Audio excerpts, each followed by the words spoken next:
expresión de la glándula, o sea, tenemos aumento de la T3, T4, pero la diferencia es que uno es un cuadro mucho más complejo, ya catalogado como un síndrome clínico y metabólico, y que lógicamente las hormonas tiroideas están excesivamente elevadas, ¿no?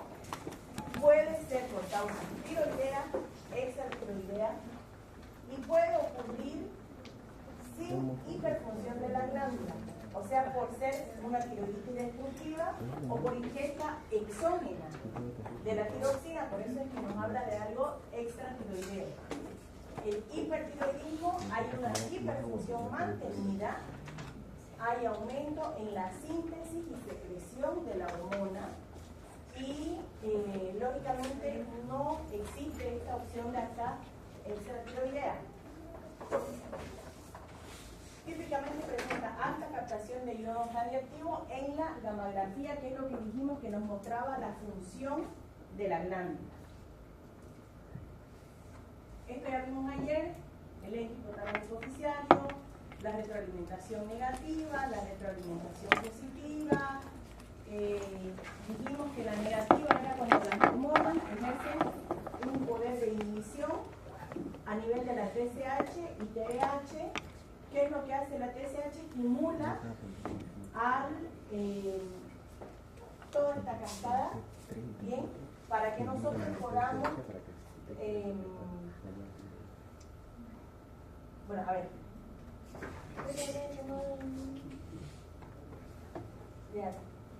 Esto después va a ser importante, el yodo por la TPO, que es la tirosina. ¿Cómo es? Porque la TSH estimula la tiroides para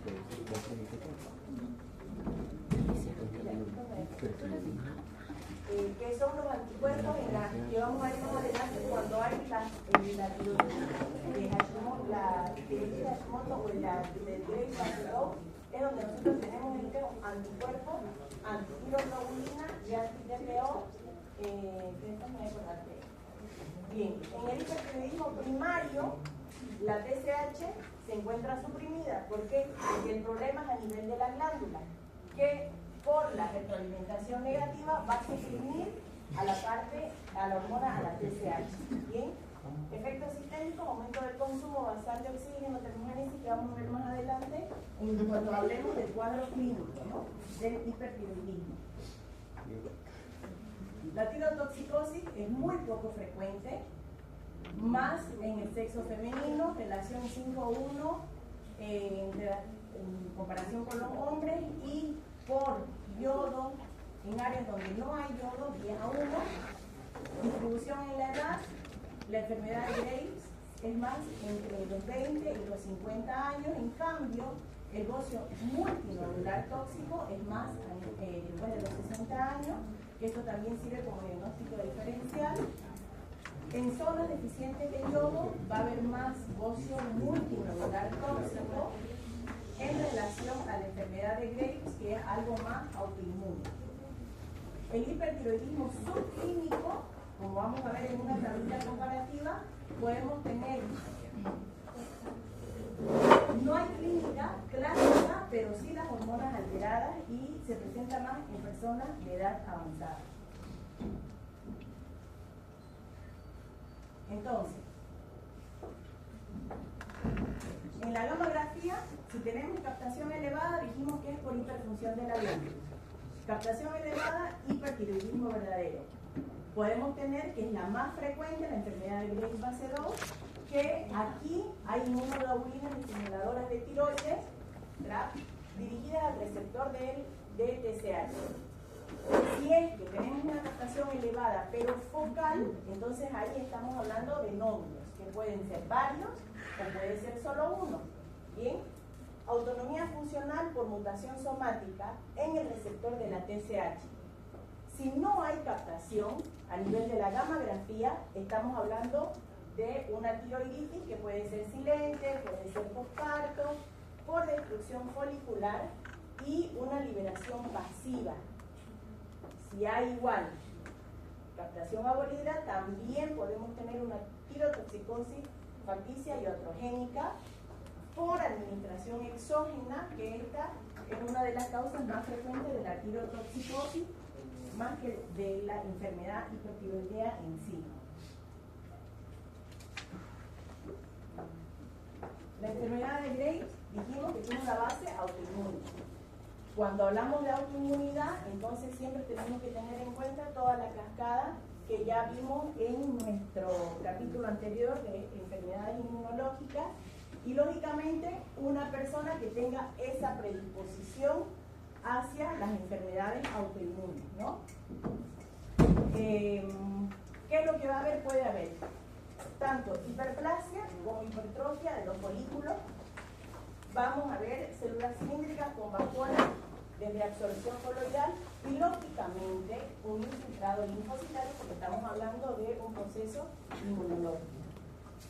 Factores desencadenantes: estrés, tabaquismo, posparto, a veces poliquemia en el posparto, infecciones virales previas o ingesta excesiva de yodo. Ayer hablamos un poquito sobre las características clínicas, donde dijimos que hay este exoftalmo, que es una oftalmopatía, se presenta más del 50% de los casos por una infiltración de tejido adiposo a nivel de los músculos y también de la grasa periorbitaria, tanto en los músculos como en la grasa retroorbitaria, ¿no? Y esto produce el exoftalmo.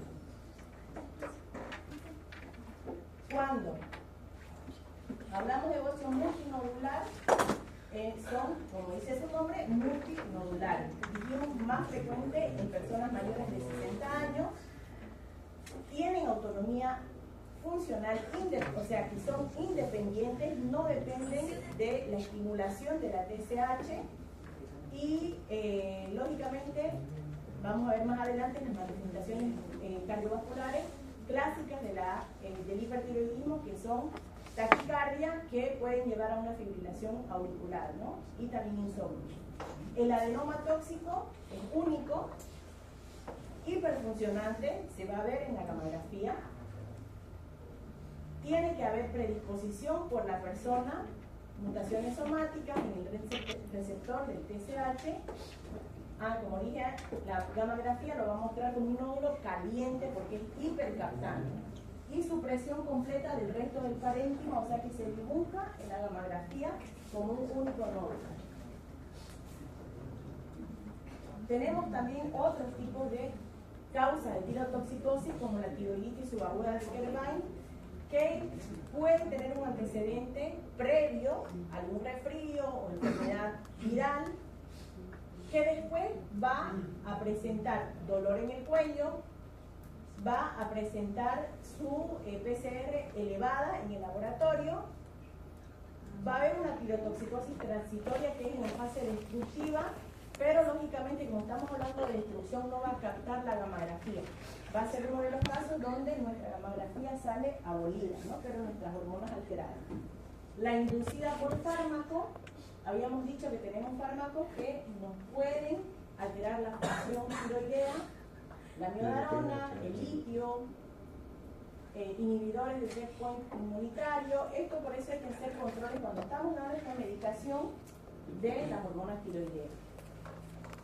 Y la tirotoxicosis facticia, consumo subteticio de hormona tiroidea exógena. Hay gente que hace eso, que a veces para adelgazar, o a veces sin darse cuenta que, por ejemplo, lo clásico, no hormona tiroidea como tal, pero yodo, por ejemplo, cuando se consume la sábila, si uno no sabe limpiarla bien, tiene bastante yodo, entonces también puede producir un hipertiroidismo de manera exógena, ¿no? Y lógicamente, como estamos hablando de un aporte exógeno, nuestra glándula en la gamografía va a ser normal. Manifestaciones clínicas: sistema nervioso central, labilidad emocional, hipertinesia, irritabilidad, insomnio, temblor fino, sobre todo en las manos, y va a haber hiperreflexia, ¿no? Reflejo osteotendinoso aumentado. A nivel de la piel, intolerancia al calor, sudoración profusa, la persona puede estar con la piel húmeda y caliente, va a haber pérdida de peso a pesar de que come adecuadamente, incluso más de lo normal, un cabello fino, quebradizo, a nivel gastrointestinal, va a haber diarrea, puede haber osteopenia, osteoporosis por resorción acelerada, bien, por la hormona, por la T3. A nivel hemodinámico, las hormonas van a aumentar la expresión de las cadenas pesadas de los miocitos, por eso es que va a haber una debilidad a nivel sobre todo de los músculos proximales, disminución de la resistencia vascular periférica, aumento de la volemia eficaz, aumento del gasto cardíaco, por eso es que tenemos taquicardia que puede llegar, como dice ahí, hasta la fibrilación auricular, sobre todo en los ancianos, ¿no? El examen físico, ayer hablamos cómo se examina la glándula. ¿Cómo vamos a hacer el diagnóstico? En la enfermedad de Graves, base 2, hay la triada clásica, que es el hipertiroidismo, lógicamente, el bocio difuso y la oftalmopatía, ¿no? Esas tres cosas son la triada clásica de esta enfermedad de Graves. Ya como hipertiroidismo en general, ya dijimos intolerancia al calor, hiperhidrosis, piel caliente, puede haber edema, puede haber vitiligo, onicolisis, taquicardia, puede llegar hasta la fibrilación auricular, diarrea, nerviosismo, temblor fino, disminución de peso. Y primario, cuando es primario, el problema está en la glándula. Por lo tanto, nuestras hormonas van a estar elevadas, pero la TSH suprimida. ¿Bien? Una tirotoxicosis, nuestra TSH igual suprimida, la T4 normal, la T3 libre. Puede ser un Graves precoz o puede ser una autonomía tiroidea incipiente, o sea que esté empezando de repente un adenoma tóxico o una enfermedad propia